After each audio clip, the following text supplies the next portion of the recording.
Namaste, this is JPM Rahul Sharma. I am Assistant Professor of Microbiology in the APT Department of Jyoti Vidyapit Women's University, Jaipur, Rajasthan. So today's topic is what is the role of FNAC in acute and chronic microbial diseases or fungal diseases. So today I am discussing and I am making this video on the role of fungal infection and what is the role of FNAC in fungal infection and which type of fungal infection can be detected by this technique. Okay, so blastomycosis is a type of disease. Is an epidemiological and clinical situation when blastomycosis should be considered in the differential diagnosis. So blastomycosis was first described by the Gilchrist at the end of the 19th century as a dermatologic infection caused by the protozoan. So today it is known and we know it is caused by the dimorphic fungus blastomyces dermatitis, and the majority case involves primary lung disease. So the organism has been isolated from moist soil rich in organic debris in Mississippi and Ohio River Valley and around the Great Lakes and the St. Lawrence River. So inhalation of the B. dermatitis conidia is the usual route of infection, and a variety of responses can occur in the lungs, including asymptomatic infection, acute and chronic pneumonia, fatal acute respiratory distress syndrome, that is called ARDS, and it's mostly seen in children. A general acute pneumonia is rarely identified outside outbreak. More frequently, pulmonary blastomycosis is diagnosed in case of chronic pneumonia or when a lungs neoplasm is suspected. In 20 to 40% of cases, the disease has been systematic at the time of diagnosis, and that there is a skin, soft tissue, bone, genitourinary tract, central nervous system involvement. In rare cases, skin lesions without lungs involvement have been described. So suggested direct cutaneous inoculation. Skin lesions most frequently described are painless. These are painless ulcer or varicose lesions. So blastomycosis in immunocompromised patient appear to more severe and more frequently fatal.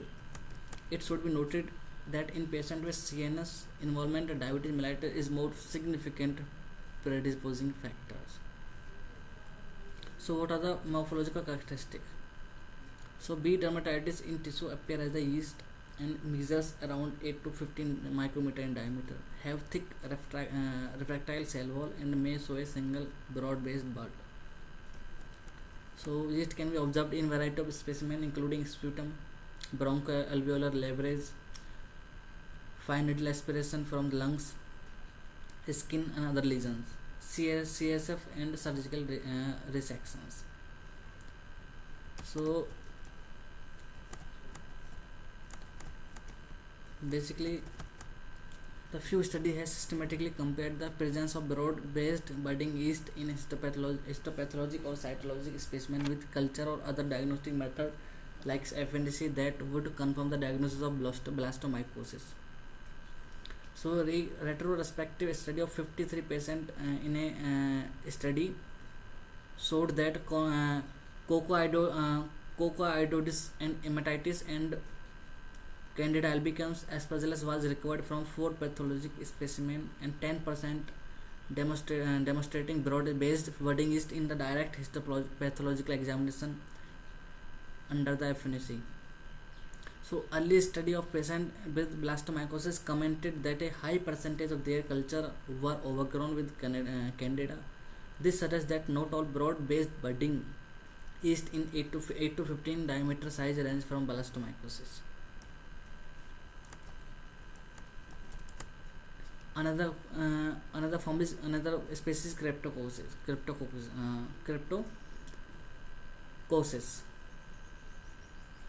So human cryptococcus is caused by the several cryptococcus species including Cryptococcus neoformans, Cryptococcus negati. Cryptococcus neoformans is responsible for the majority of infections in immunocompromised and compromised hosts. So this is another fungus that can be detected by using the FNAC technique.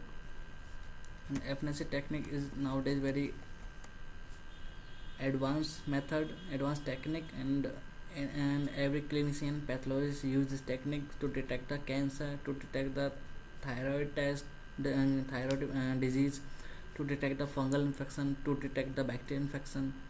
Okay. And the so many type of alternative tests also, like radioimmunoassay, ELISA, in serum CSF we perform to detect the fungal infection also. So role of FNAC is very significant for all type of diseases to detect. And these days we are doing this technique for detecting the cancer patient especially, and this is the histopathological technique. We don't involve for FNAC the all patients. We select the patient first according to the FNAC technique, and which type of patient should be diagnosed under the FNAC condition, and where we should apply this technique and on which patients. So basically we take the sample by using the 20 ml syringe, and that has the 22 gauge needle or 23 gauge needle. Then we put the sample by using the negative force by pulling the piston of syringe, and then we keep that sample on grease free neat and clean slide, and we covered with the help of cover slip. Then we stain it by using so many type of stain I have discussed in previous video.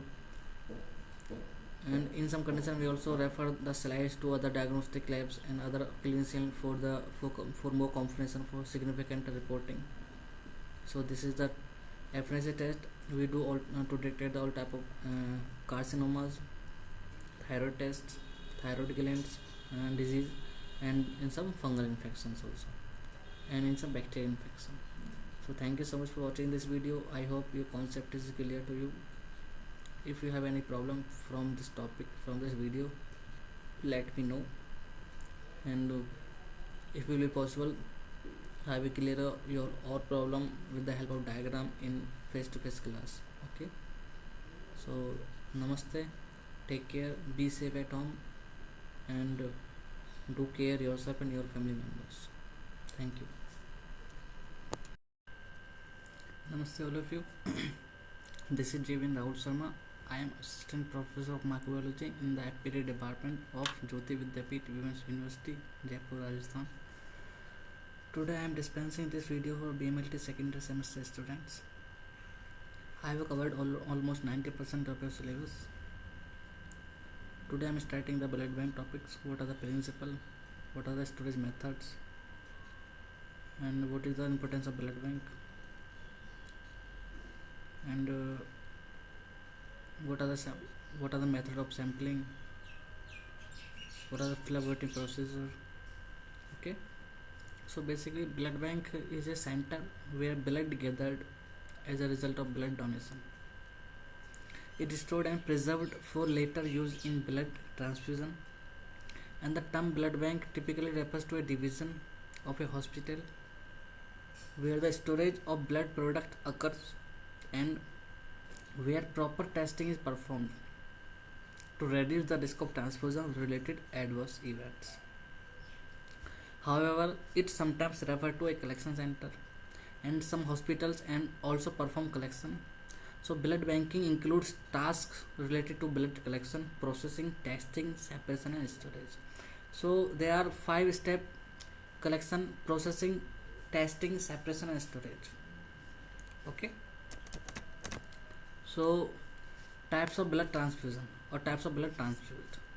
So first is, there are several types of blood transfusion exist, like whole blood, platelet transfusion, and plasmapheresis or plasma transfusion.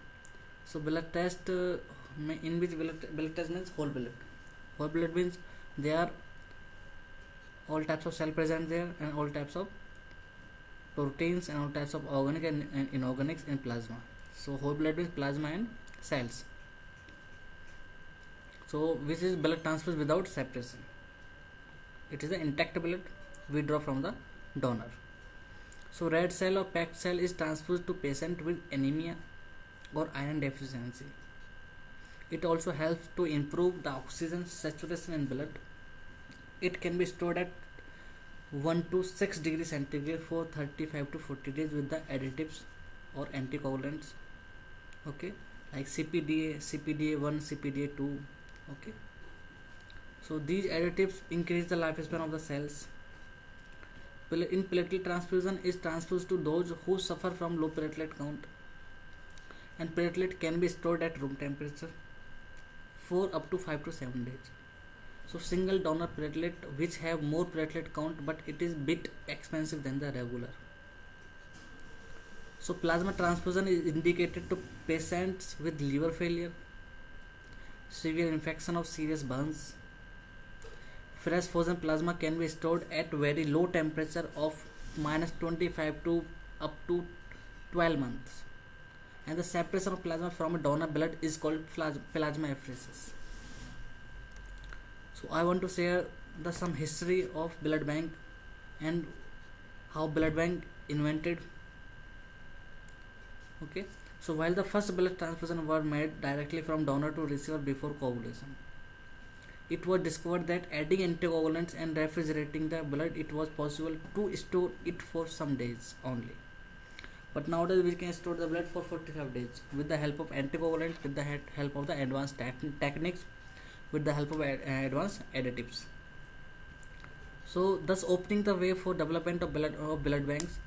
John Braxton Hicks was the first to experiment with the chemical method to prevent coagulation of blood at St. Mary Hospital, London in late 19th century. In 19th century, his attempts using phosphate of soda and however were unsuccessful.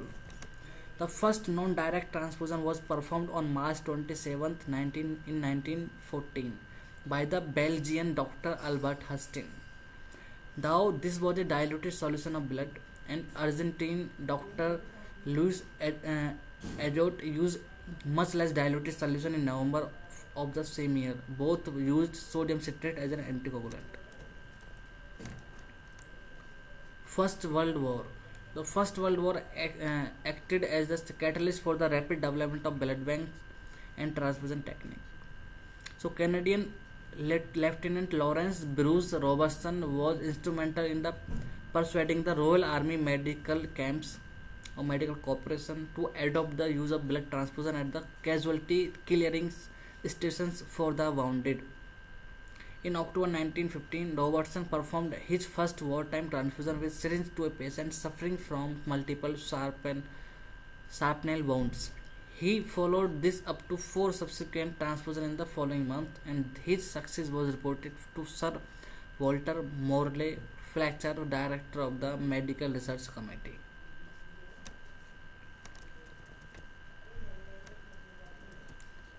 What are the medical advances? A blood collection program was initiated in US in 1940, and Edwin Cohen pioneered the process of blood fractionation. He worked out the technique for isolating the serum albumin fraction of blood plasma, which is essential for maintaining the osmotic pressure in the blood vessels and preventing their collapse.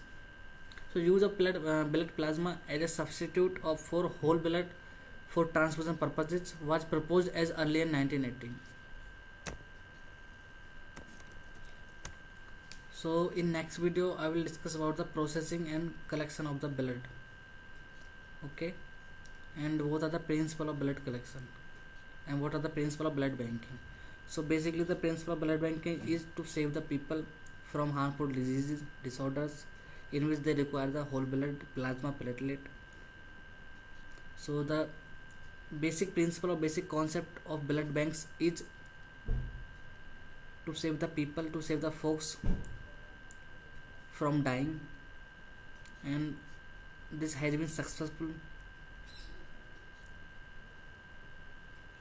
and people are saving their lives, doctors are saving their lives by using the blood banks, by donating the blood, by transfusing the blood, and there are more than lakhs blood bank are opened in India these days.